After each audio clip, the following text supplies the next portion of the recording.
ఆదాయ వనరు value added tax sir. మరి ముఖ్యంగా పెట్రోల్ డీజిల్ పైన ఉంటుంది సార్. సార్ ఇటీవల కాలంలో జరిగినటువంటి ఒకటి రెండు మార్పులు కనుక చూస్తే సార్, ఈ వాల్యూ యాడెడ్ ట్యాక్స్కు ఇప్పుడు పెట్రోల్లో ఇప్పుడు దాదాపు ఇథనాల్ అనేటువంటి ఒకదాన్ని కలిపేటువంటి ప్రక్రియ తీసుకొస్తా ఉన్నారు సార్. దాన్ని ఒక సర్టన్ పర్సంటేజ్ వరకు తీసుకురావాలి అని 20% వరకు తీసుకురావాలనేది ఒక ఆలోచన జరుగుతూ ఉంది సార్. అయితే సార్ ఇథనాల్ తయారయ్యేటువంటి చెరుకు కానీ మొక్కజొన్న కానీ ఇటువంటి ఏవైతే ఉన్నాయో సార్, సో వాటికి వేస్తున్నటువంటి పన్నుల విధానం ఈ పెట్రోల్ డీజిల్లో కలపడం ద్వారా మారిపోయేటువంటి అవకాశం ఉంది సార్. ఫ్యూచర్లో సో ఈ వ్యాట్ కూడా చాలా డిస్టర్బెన్స్ అయ్యేటువంటి అవకాశం ఉంది సార్.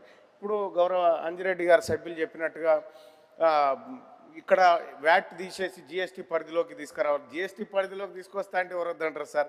పెట్రోల్ అగ్వత్ దొరుకుతుంది, డీజిల్ అగ్వత్ దొరుకుతుంది. అది పక్కన ఉన్నటువంటి బీజేపీ పాలిత ప్రాంతాల్లో అమలు చేసి ఇక్కడ అడిగితే కూడా బాగానే ఉంటుంది, కానీ అక్కడ చేయట్లేదు, కానీ ఇక్కడ అడుగుతూ ఉన్నారు.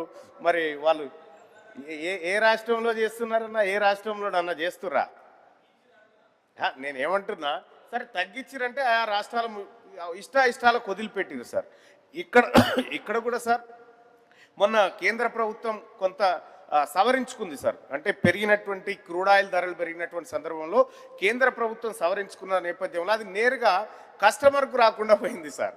అది కస్టమర్కు దక్కట్లేదు సార్. ఆడ పెట్రోల్ ఎంత ఉందో అంతే ఉంది, డీజిల్ ఎంత ఉందో ధర అంతే ఉంది సార్.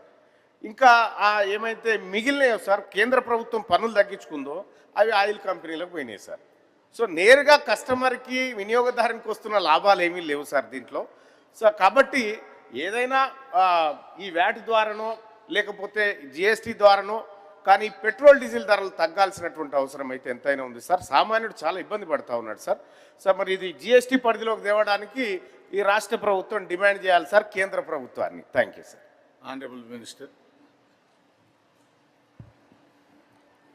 అధ్యక్ష, గౌరవ సభ్యులు అంజిరెడ్డి గారు, అద్దంకి దయాకర్ గారు, తిన్మర్మల్ల గారు